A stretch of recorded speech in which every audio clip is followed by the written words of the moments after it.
We defined aggregate demand and compared the macroeconomic concept of AD to the microeconomic concept of demand. In this video, we're going to distinguish between a movement along a country's aggregate demand curve and a shift in the country's aggregate demand curve. Let's start by examining the factors that explain why the AD curve slopes downwards. In other words, why, when the price level falls, is there a movement along the AD curve, but not a shift in AD? So I'm going to put two price levels on here. We'll call it PL1 and PL2. Imagine there is deflation in the economy. The price of goods and services in the country decreases. That's falling prices. Falling prices.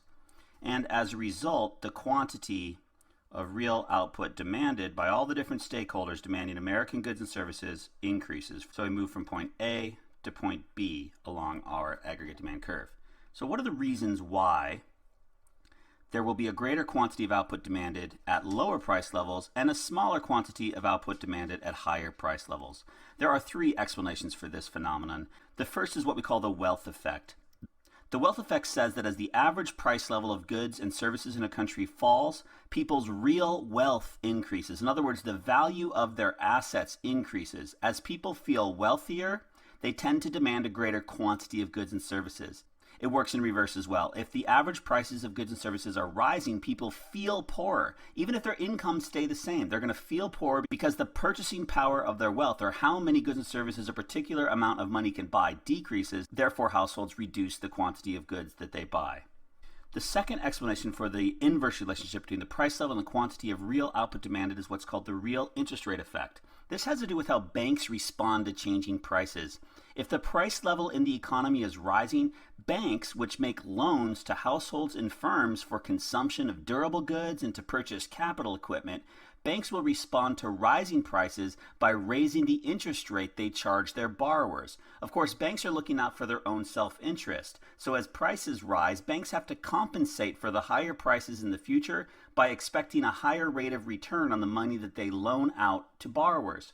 As banks raise their interest rates in response to rising prices, households and firms will respond by demanding a smaller amount of money from banks in order to buy goods and in order to buy capital equipment.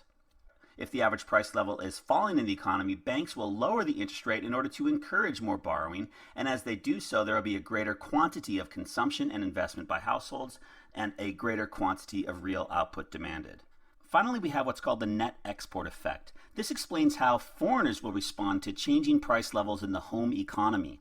If there is inflation or higher inflation in a country's economy, we would expect foreigners to demand less of that country's goods and services because they are more expensive than goods produced in other countries or produced in the other country that is considering buying American goods in this case. On the other hand, if the domestic price level falls, foreigners will demand more of the country's goods. At the same time, domestic consumers will demand more American goods. Therefore, the quantity of real output demanded will increase.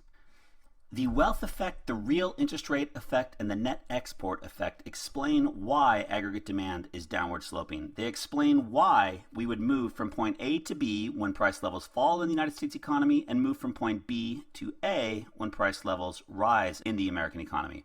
Households will feel wealthier when prices fall, interest rates will decrease when prices fall, and foreigners will demand more American exports when prices in America fall. The reverse happens when prices rise. Households will feel poorer when prices rise, interest rates will increase when prices rise, and foreigners will demand less American goods when prices rise. Therefore, there is a greater quantity of real output demanded when prices fall, and a smaller quantity of real output demanded when prices rise. Next, we want to talk about factors that can cause a shift in the aggregate demand curve. What could cause total demand for United States goods and services to decrease from AD to AD1?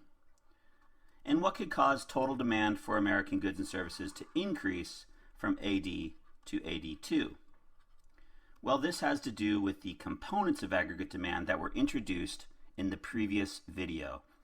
Just like in microeconomics, when we learned that a change in the price of a good causes a movement along the goods demand curve, whereas a change in one of the determinants of demand causes a shift in the goods demand curve, this same applies in macroeconomics. In macroeconomics, a change in the price level, as we showed over here, causes a movement along the AD curve, but a change in one of the components of aggregate demand will cause a shift in the country's aggregate demand curve.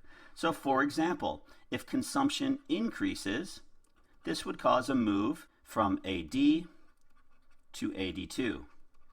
So if households consume more, even if there's no change in the price level, then there will be an increase in aggregate demand from AD to AD2.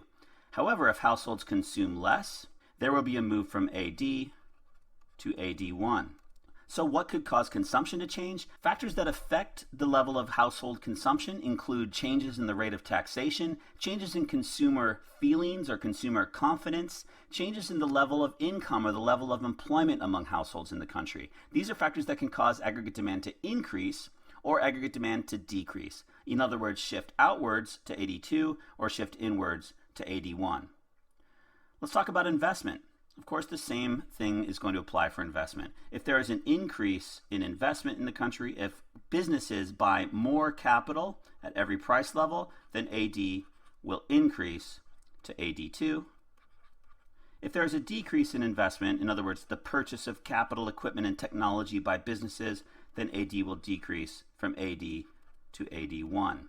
Some of the same factors that can cause a change in consumption can also cause a change in investment. If businesses are feeling more optimistic about the future, if there's expected inflation, if they think the prices of the goods that they're going to sell are going to increase in the future, they're going to want to invest more in the production of those goods now. If there is the expectation of lower prices in the future, or if business confidence is low, then businesses are going to invest less now and AD will decrease.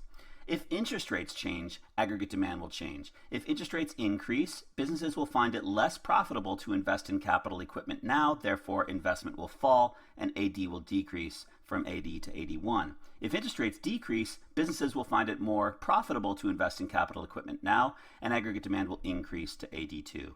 The next component of aggregate demand that can cause a shift in the AD curve is government spending, or this is T for taxes.